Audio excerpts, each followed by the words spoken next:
Hi, I'm Casey Conway, Chief Economist for the CCIM Institute. Here we are midsummer 2021 in July, and it seems like the only thing hotter than the weather in the western United States is the topic of inflation. So what's going on with inflation? What's the headlines and what's the news and new data points that we should be paying attention to? What does it mean for commercial real estate? And how should we process that as we look forward to the end of summer and beginning of fall?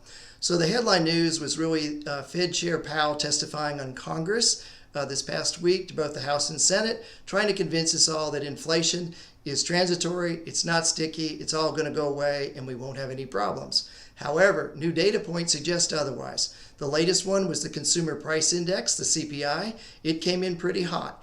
It showed that year-over-year inflation was running 5.4%, and for the month of June, it was up nearly a full percentage point, 0.9%.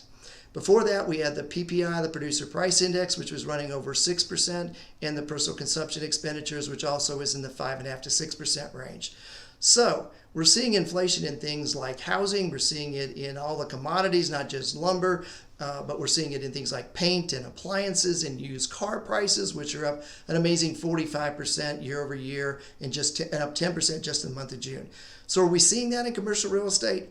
Not really. We're seeing it in housing, single-family housing. We're not seeing it in multifamily, primarily because we still have rent forbearance programs in place, and those have just been extended to September. We're not seeing it in office, primarily because we all haven't returned to work. There's not a huge demand for new office space, and we have record numbers of sublet space. We're seeing it a little bit industrial because everybody wants it and the cap rates are compressing. So other than new construction and the cost of building, we're really not seeing this inflation embed yet in commercial real estate. But what could be the thing to watch for? It's wage inflation.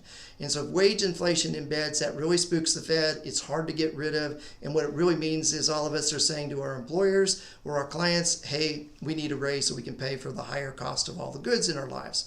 So pay attention to the wage inflation, the new jobs reports that come out in July and August. We will not see another Fed meeting until September. But the other data point to look at is earnings reports. What are the companies telling us about inflation in corporate America? Are their input items going up? Are they passing along price increases? So stay tuned, monitor the earnings here for the second quarter that will come through really through September.